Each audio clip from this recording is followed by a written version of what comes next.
ഇത് ഇടുക്കി ജില്ലയിലെ തൊടുപുഴയിലെ പൂമാല എന്ന് പറയുന്ന തൊടുപുഴ പന്നിമറ്റം പൂമാല റൂട്ടിൽ പോകുമ്പോൾ കാണുന്ന ഒരു സ്ഥലമാണ്. അതിമനോഹരമായൊരു ദൃശ്യമാണ് ഇത്. ഞണ്ടുരുത്തി വാട്ടർഫോൾസ്. ഇത്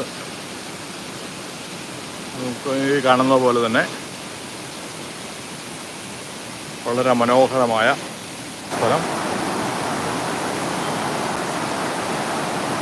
ഒരുപാട് യാത്രക്കാർ സന്ദർശകർ ടൂറിസ്റ്റുകളൊക്കെ വരുന്ന ഒരു സ്ഥലമാണ്.